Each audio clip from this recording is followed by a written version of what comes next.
Mrs. Toy, I did my sketches. Great, let's see them so I can give you a star. Awesome. 4 sketches. Can I have clay now? Yeah, sure, let me cut you some. If you want to protect your clothes from the dusty clay, I'd grab an apron. I would advise you to take off any expensive rings that you have just so the clay doesn't get caught in them. Once I give you your clay, be sure to wedge. This will expel any air bubbles that may be in your clay. After wedging, try to make a clay sphere. It's kind of like packing a snowball. You can pinch, roll, cup, however you can to get that clay sphere.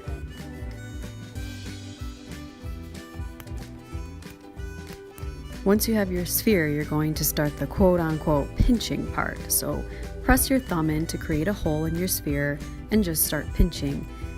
Make it into a bowl shape or whatever shape is going to go along with your creature. Mine's going to be a cat. So I have it roughly into the shape that I want, all hollowed out on the inside. This is going to be my main body part. My cat's going to be laying down. Again, it's all hollowed out. And then right here I have the head, and I'm going to need to hollow this out or else that will explode in the kiln. I'm going to use my ribbon tool for this.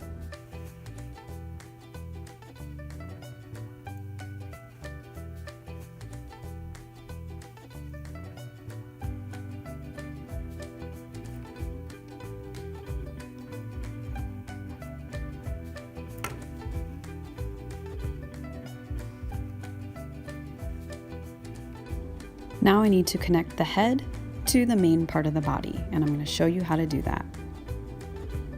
Using your pin tool, you're going to scratch or score the 2 connection areas. After scoring, you're going to apply slip. So slip is super wet clay, if you remember, and it's basically the glue of ceramics. Apply the slip to both of the connection areas.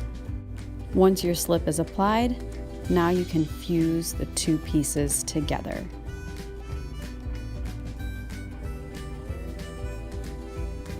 Again, the whole point of scoring is instead of trying to put 2 smooth pieces of clay together, you kind of create a textured surface so that when you fuse or chink the clay together, it stays and it's much stronger. So one of the requirements is smooth detachments. So what I'm going to do is I'm going to smooth this right here to make it look more like a neck and not just a connected sphere. So I'm taking these little pieces of clay and I'm just going to smooth them right onto that seam. Now you don't really need to scratch and attach these because they are going to be so integrated into the piece.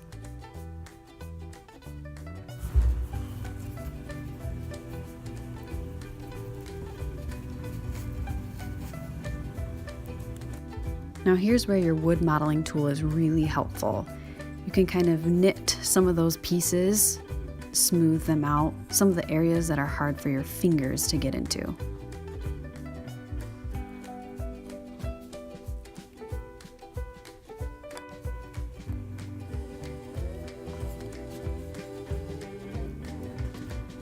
Now I'm going to start attaching legs and arms and how to start a leg.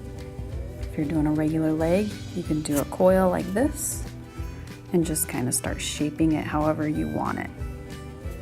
Since it's a leg, I kind of want it to be thicker up higher and then kind of taper down. So how I can do that is I can kind of flatten this a little bit and then roll just this end part so it gets a little bit thinner at the bottom, something like that.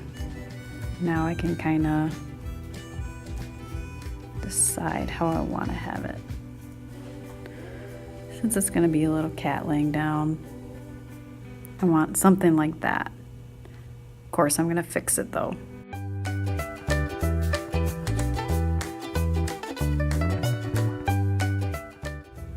So I scored and slipped the leg on, but again, craftsmanship, I need to smooth this out.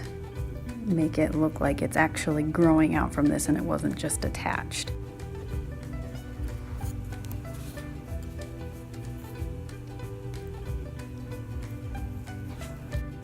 I'm actually going to add a little more here.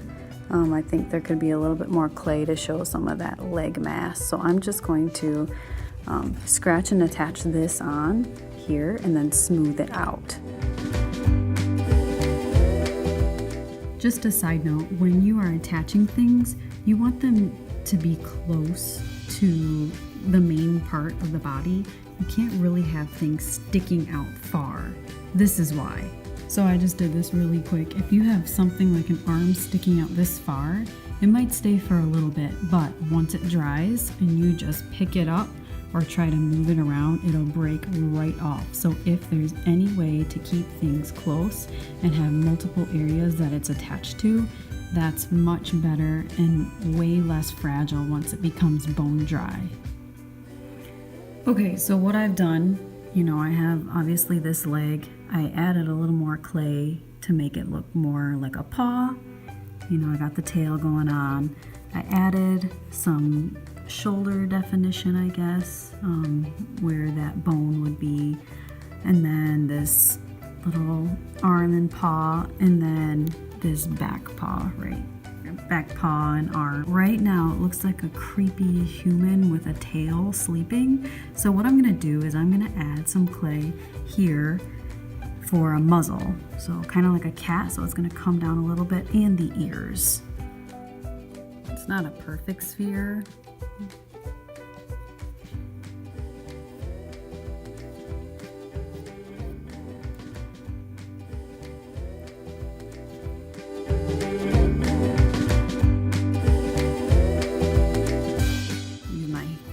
And my wood modeling tool and just smooth that on.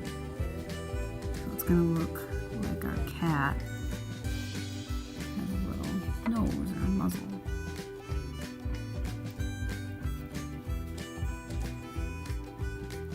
So my kitty's gonna be sleeping, but just kind of an indentation for the eyes, and that's kind of creates like a nice area right there, kind of where the nose is. So it looks creepy, but we'll fix that. Next thing I'm going to do are the ears. So again, kind of sticking to the same idea. I can't just stick something on its head, way far out without kind of supporting it. So if I want something that high, I can do it, but I would need a lot more support down here. So that's what I'm going to do. I'm going to do the ears kind of bigger. But I'm going to make sure that they have a nice solid base on the head. So I have my ear shape, but it's pretty thin and it probably won't stay even if I scratched and attached it on just like this. You can see it would kind of break off pretty easily. So what I'm going to do is I'm going to scratch and attach it on, but then I'm going to add some clay to the back. So I'll put that on there, scratch and attach it on, and then kind of smooth this out.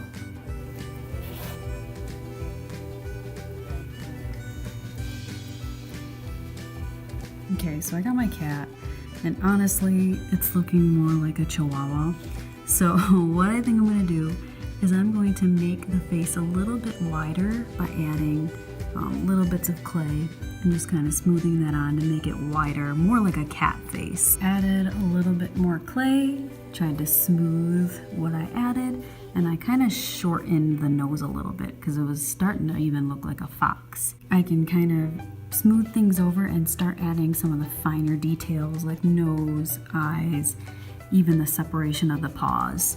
So I did some of the detail in the face, and I used my pin tool to kind of carve away the mouth and the nose, and you can see all of those ugly clay boogers that I cannot stand.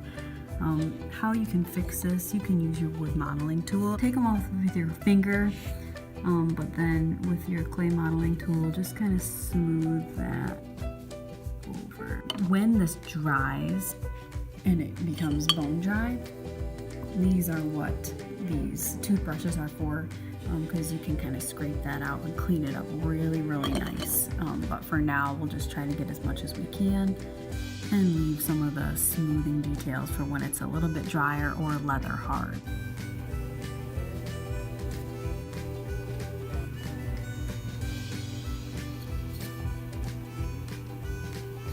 So I'm at a pretty good spot. I still have a lot of cleaning up to do because you can see all the clay boogers all around. But that will be a little bit easier to get with the toothbrush. One thing I do want to do is from the bottom, I want to scrape out a little bit more clay because it feels pretty heavy right now and it's going to take a really long time to dry, and that increases the chances of it exploding in the kiln. So I'm going to take that ribbon tool, this tool right here, and scrape some from the bottom.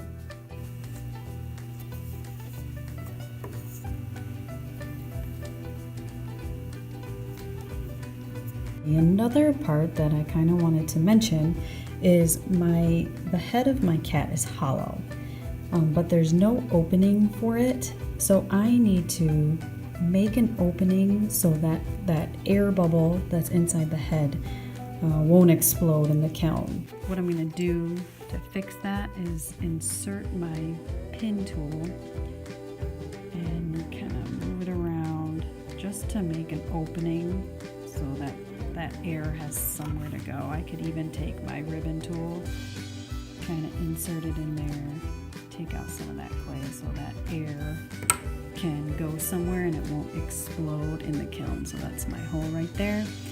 To be safe, I could puncture a few more into the head. This will also help it to dry a little bit faster.